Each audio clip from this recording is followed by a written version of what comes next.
इल्म जो है तो इल्म एक रोशनी है। जिसके पास इल्म है वो समझ लीजिए कि एक आँख वाला है, और जिसके पास इल्म नहीं वो समझ लीजिए मिसाल के तौर पर एक अंधा है। जो चीज़ इल्म वाला, जो काम इल्म वाला करेगा, जिसको इल्म होगा वो सही ढंग से करेगा, और जिसके पास इल्म नहीं है वो वही काम करेगा तो बेढंग बेढंग से करेगा। इल्म एक रोशनी है।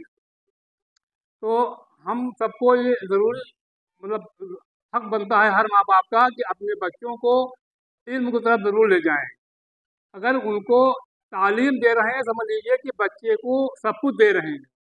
अगर बच्चों को तालीम नहीं दे रहे हैं, उनके लिए चाहे इतना पैसा जमा कर लें, चाहे कुछ इकट्ठा कर लें, वो सब बेकार है।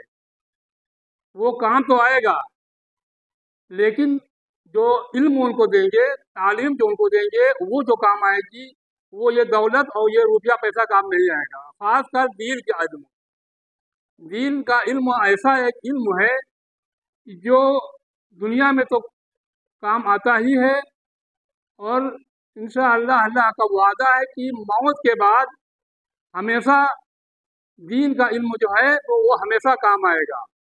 जैसे कि कुरान है, कुरान का पढ़ना, कुरान का एक लफ्ज़ पढ़ना दुनिया के सारे इल्मों से बेहतर है।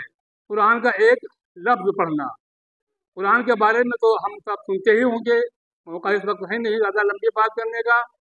बहरहाल कुरान को हम लोग पढ़ते हैं, लेकिन चूंकि हमारी ज़ुबान अरबी नहीं उर्दू है, तो हम पर ये हक बनता है कि जब हम कुरान को पढ़ें तो कुछ बहुत उसके माने समझने की कोशिश भी करें।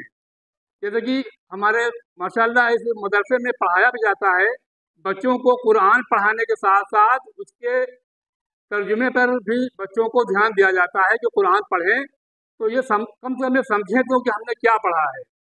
आज कुरान पढ़ने वाले आम तौर से जो पढ़ते हैं हाफिज हैं कुरान के, लेकिन बहुत से लोग ऐसे भी होंगे कि कुरान को पूरा कुरान पढ़ लिया, हिफ्ज़ कर लिया, लेकिन एक आयत का मतलब नहीं समझते कि हमने जो कुरान में एक आयत पढ़ी है इसका मतलब क्या है। मिसाल के तौर पर हम नमाज भी पढ़ते हैं, कुरान में जो एक आयत है सूरह फातिहा, इसको हम 20 बार पढ़ते हैं, फिर हम ये समझ नहीं पाते कि हमने इसमें क्या पढ़ा है। तो ज़रूरत इस बात की है कि अरबी के साथ साथ कुरान को पढ़ा जाए, उसके तर्जुमे पर भी ध्यान दिया जाए। बाकी अब मौका है नहीं कि सारी बातें करने का, और एक चीज़ और है कि जो भी हम अमल करें उस पर नीयत हमारी ये हो कि अल्लाह इसका हमको अज्र दे, ये नीयत ज़रूरी है। हम जो भी काम करें उसमें हमारी नीयत, मेन चीज़ नीयत है, नीयत होना बहुत ज़रूरी है। वही काम हम करें कि अगर बेनियत से करेंगे तो उसको हमको अज्र नहीं मिलेगा, उसका हमको अज्र नहीं मिलेगा।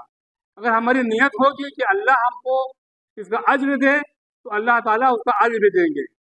कोई भी काम करें, दीनी हो या दुनियावी हो, उसकी नीयत ये होनी चाहिए, हमारी नीयत ये होनी चाहिए कि इसका अज्र हमें अल्लाह ताला दे, तो इंशाअल्लाह उसका अज्र भी हमको मिलेगा, और जो काम करेंगे उसका भी सवाब मिलेगा। बाकी अब टाइम है नहीं, इस प्रोग्राम को ख़त्म किया जाता है। अस्सलाम वालेकुम।